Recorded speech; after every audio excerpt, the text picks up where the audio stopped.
Bienvenue à tous sur La Lettre Pro, le podcast IA. Je suis votre hôte Brulatour et chaque jour, nous vous apportons l'actualité professionnelle sur la radio et le podcast, automatisé par l'intelligence artificielle, directement depuis nos articles quotidiens sur notre site. Chaque soir, à 19h, retrouvez un résumé de l'actualité du jour en audio.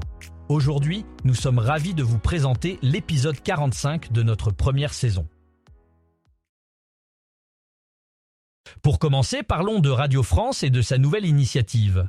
Cette saison, Radio France met en lumière sa contribution positive et utile aux Français avec ce qu'ils appellent la Radio France Thérapie. Sybille Veil, la présidente de Radio France, a annoncé cette initiative en mettant l'accent sur l'impact bénéfique que la radio peut avoir sur ses auditeurs. Elle a déclaré que Radio France va s'appuyer sur une Dream Team admirée et enviée, composée de talents reconnus et de nouvelles voix. Parmi les nouvelles voix qui rejoindront Radio France cette saison, nous retrouvons Valérie Damido, Patrick Cohen, Bilal Hassani, Laurent Garnier, Marina Carrère d'Ancos et Fabrice Luchini. Chacun de ces talents apportera sa propre touche unique à la programmation, enrichissant ainsi l'expérience des auditeurs. Sybille Veil est convaincue que ces nouvelles voix, associées à l'expertise des talents existants, permettront à Radio France de continuer à jouer un rôle essentiel dans la vie des Français. Cette initiative de Radio France Thérapie vise à montrer comment la radio peut être un outil puissant pour le bien-être et le développement personnel de ses auditeurs. En créant une programmation diversifiée et de qualité, Radio France espère toucher un large public et offrir des moments de réconfort, de réflexion et de divertissement. C'est une belle ambition qui reflète l'engagement de Radio France envers ses auditeurs et la société en général. L'écoute des podcasts en mobilité varie d'un pays à l'autre et les différences sont parfois surprenantes. Selon une étude récente d'Edison Podcast Metrics, les auditeurs de podcasts au Royaume-Uni se démarquent nettement de leurs homologues américains. Ils privilégient 2 lieux principaux pour écouter des podcasts, dans les transports en commun et en se promenant. Cette étude, qui collecte des données détaillées sur l'écoute de podcasts aux États-Unis depuis 2019 et au Royaume-Uni depuis plus d'1 an, révèle des habitudes d'écoute bien distinctes entre les deux pays. Aux États-Unis, les auditeurs ont tendance à écouter des podcasts principalement en voiture, souvent pendant leur trajet domicile-travail. En revanche, au Royaume-Uni, les transports en commun et les promenades sont les moments privilégiés pour consommer du contenu audio. Cette différence peut s'expliquer par plusieurs facteurs culturels et infrastructurels. Par exemple, le Royaume-Uni dispose d'un réseau de transport en commun très développé et largement utilisé, particulièrement dans les grandes villes comme Londres. Les habitants passent beaucoup de temps dans les bus, les trains et le métro, ce qui en fait des lieux idéaux pour écouter des podcasts. Aux États-Unis, où l'utilisation de la voiture est plus répandue, les trajets en voiture offrent un cadre propice à l'écoute de contenu audio. Les résultats de cette étude sont intéressants non seulement pour les créateurs de podcasts, mais aussi pour les annonceurs. Comprendre où et quand les auditeurs consomment des podcasts peut aider à cibler les publicités de manière plus efficace. Par exemple, une publicité diffusée pendant un podcast écouté dans les transports en commun pourrait être différente de celle diffusée pendant un podcast écouté en voiture. En fin de compte, ces différences d'écoute en mobilité soulignent l'importance de l'adaptation des stratégies de contenu et de marketing aux spécificités de chaque marché. Les créateurs de podcasts et les annonceurs doivent tenir compte de ces variations pour maximiser leur portée et leur impact. L'étude d'Edison Podcast Metrics offre des insights précieux qui peuvent guider ces adaptations et aider à mieux comprendre les comportements des auditeurs dans différents contextes. Le Festival de l'info locale, aussi connu sous le nom de FIL, se revendique comme le rendez-vous de la rentrée pour les acteurs des médias de proximité. Cet événement est une occasion unique pour les professionnels de se retrouver, d'échanger et de s'inspirer sur l'évolution des métiers et des modèles économiques dans le domaine des médias locaux. La 6e édition du FIL se déroulera les 26 et 27 septembre à Nantes. Ces 2 jours seront riches en activités avec un programme diversifié comprenant 20 conférences autour de projets inspirants, 8 tables rondes sur des thématiques clés du secteur et 6 ateliers pratiques pour repartir avec des outils concrets. Il y aura également un grand débat public sur le thème crucial du pluralisme dans les médias, ainsi qu'une soirée festive pour permettre aux participants de prendre le temps d'échanger entre pairs. Parmi les intervenants attendus, nous retrouverons Laurent Huet de Saouti, Ophélie Valaer de France Bleu, Léa Lebec de RCF Radio, Laurent Quimier de CMA Média et Camille Langlade de BFM Région.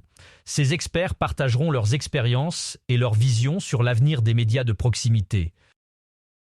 Le jeudi 26 septembre sera consacré à des sujets variés tels que l'impact de l'intelligence artificielle, le renouveau du fait divers, les collaborations avec les influenceurs et les nouvelles stratégies de distribution. La journée se terminera par un débat ouvert à tous, suivi d'un cocktail dînatoire et musical pour les participants du fil, une occasion idéale pour prolonger les discussions dans un cadre détendu. Le vendredi 27 septembre, 2 nouvelles thématiques seront mises en avant. Le rapport des médias aux GAFAM et les défis climatiques. L'après-midi, 2 tables rondes auront lieu en plénière avant de dévoiler les lauréats du prix Fil Nouveaux Médias 2024. Ce prix vise à récompenser les initiatives les plus innovantes dans le domaine des médias de proximité. Le Festival de l'info locale est organisé par West Media Lab, le laboratoire des médias de proximité. Cet événement est une véritable opportunité pour les professionnels du secteur de se rencontrer, d'échanger et de découvrir de nouvelles pratiques et technologies susceptibles de transformer leur métier. Cette saison, Patrick Boucheron rejoint France Culture pour une nouvelle émission dédiée à l'art intitulée « Allons-y voir », diffusée chaque dimanche de 14h à 15h. Il ne s'agit pas seulement d'histoire de l'art ni d'histoire tout court, mais de tout ce monde d'histoire qu'on peut faire avec de l'art, précise l'historien. Le premier épisode de Allons-y voir sera diffusé le dimanche 8 septembre et célébrera le centenaire du surréalisme. Patrick Boucheron convoque l'imaginaire et invite les auditeurs à s'installer devant un tableau célèbre, une photographie ou une image du quotidien. Il sera entouré d'invités chercheurs, universitaires, auteurs, artistes et de sociétaires réguliers. Patrick Boucheron est un historien et maître de conférences à l'université Paris 1 Panthéon-Sorbonne. Il a consacré de nombreux travaux à l'histoire politique et urbaine de l'Italie de la Renaissance, depuis sa thèse intitulée « Le pouvoir de bâtir ». En 2015, il a été élu professeur au Collège de France sur la chaire « Histoire des pouvoirs en Europe occidentale, 13e au XVIe siècle », prononçant sa leçon inaugurale le 17 décembre 2015. En plus de ses contributions académiques, Patrick Boucheron est également co-auteur des cérémonies d'ouverture et de fermeture des Jeux Olympiques et Paralympiques de Paris 2024.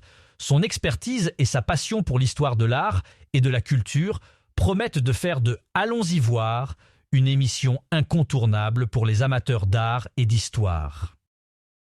Le prochain congrès annuel du Syndicat national des radios libres, connu sous le sigle SNRL, se déroulera les 6, 7 et 8 novembre prochains à Louviers, en Normandie. Ce rendez-vous est qualifié de rendez-vous incontournable des radios associatives locales et aura lieu au sein du Hub Expo & Congrès, une superbe enceinte réhabilitée de l'ancienne industrie de la CINRAM de Louviers. Ce congrès annuel est l'occasion pour le président du SNRL, Emmanuel Bouterin, de réunir ses troupes. Et cette fois-ci, ces presque 3 journées auront lieu en Normandie avec le soutien de la station Espace Normandie. Le programme est actuellement en cours d'élaboration, mais on peut déjà parier que ce congrès devrait aborder plusieurs thématiques essentielles telles que l'éducation aux médias, le lancement du groupement Les Locales, le fonds de soutien à l'expression radiophonique, ou FESER, et les audiences en hausse.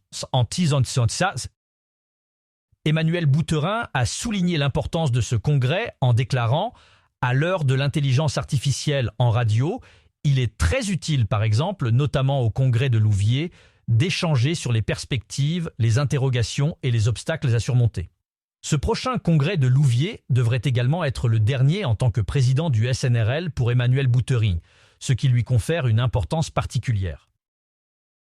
RCJ annonce le lancement de sa nouvelle saison 2024-2025. Cette année, la station met l'accent sur une programmation riche et diversifiée. conçu pour refléter les préoccupations et les intérêts de ses auditeurs tout en offrant une plateforme unique pour le dialogue et l'échange. Pour commencer, RCJ introduit plusieurs nouvelles émissions qui promettent de captiver l'attention des auditeurs. Parmi celles-ci, on retrouve Paroles de femmes, une émission dédiée aux voix féminines sur des sujets variés allant de la politique à la culture en passant par la santé et l'éducation. Cette émission vise à donner la parole aux femmes de tous horizons et à mettre en lumière leurs perspectives uniques. En outre, RCJ propose une série de débats intitulés « Les grands débats de RCJ ». Ces débats aborderont des questions d'actualité et des thématiques de société importantes, avec des invités experts et des intervenants de divers domaines. L'objectif est de favoriser un dialogue constructif et d'offrir aux auditeurs des analyses approfondies et des points de vue diversifiés. La station ne s'arrête pas là et enrichit également sa programmation musicale. Avec l'émission Musique du Monde, RCJ explore les richesses musicales des 5 continents, offrant ainsi une véritable évasion sonore à ses auditeurs. Chaque semaine, des artistes internationaux seront mis à l'honneur, accompagnés de chroniques et d'interviews exclusives. RCJ continue également de valoriser les talents locaux avec Les Artistes de demain, une émission consacrée aux jeunes talents émergents de la scène musicale française. Ce programme offre une visibilité précieuse aux artistes en début de carrière et leur permet de se faire connaître du grand public. Pour les amateurs de littérature, RCJ lance Pages et Plumes, une émission qui invite des auteurs à discuter de leurs œuvres, de leur processus créatif et des thèmes qui les inspirent. Les auditeurs pourront découvrir des livres nouveaux et variés tout en bénéficiant des recommandations de lecture des invités. Enfin, RCJ met un point d'honneur à renforcer son engagement envers la communauté en proposant des émissions spéciales sur des sujets tels que la solidarité, l'entraide et l'inclusion. Des initiatives locales et des projets communautaires seront mis en avant, offrant ainsi une tribune aux acteurs de terrain qui œuvrent pour le bien-être collectif. En somme, la nouvelle saison 2024-2025 de RCJ s'annonce pleine de promesses avec une programmation riche, diversifiée et engagée. La station continue de se renouveler et de s'adapter aux attentes de ses auditeurs tout en restant fidèle à ses valeurs de dialogue, d'échange et de découverte. Cette saison, Alouette propose un programme de 5h à minuit avec plusieurs rendez-vous phares. Avec plus de 426 200 auditeurs quotidiens, Alouette demeure un poids lourd du paysage radiophonique régional en France. En parallèle, des nombreux événements qui seront proposés cette saison, la première radio régionale de France entend bien capitaliser grâce à ces programmes. Du lundi au vendredi, Alouette propose « C'est pas trop tôt ?» sa pré-matinale de 5h à 6h, présentée par Arnaud. De 6h à 9h30, le matin Alouette, est animé par Nico et Lola pour une deuxième saison et met en avant l'incontournable et l'essentiel pour commencer la journée avec le sourire autour de l'info, de chroniques, de jeux et d'invités. La masterclass, animée par Olivier de 10h à 13h, se présente comme un jeu de connaissances et de rapidité, une lettre, 10 catégories, 30 secondes pour remporter 150 € toutes les heures. Au travail, à la maison, dans les transports, c'est Clarisse qui aura en charge le créneau de 13h à 16h l'après-midi. Alouette annonce l'arrivée de l'émission L'Access Alouette, présentée par Lucas de 16h à 20h. La radio promet musique, sport, ciné, actu, pop culture, invités et cadeaux pour bien terminer la journée au cœur des régions. Lucas explique de son côté que c'est un rêve qui se réalise en rejoignant la première radio régionale de France. Enfin, toute la soirée, de 20h à minuit, la radio promet encore et toujours plus de hits en non-stop avec Greg. Indochine, le groupe emblématique de la scène rock française, continue de faire vibrer ses fans après 40 ans de carrière et 13 millions d'albums vendus. Le groupe s'apprête à sortir son 14e album intitulé Babel Babel le samedi 7 septembre.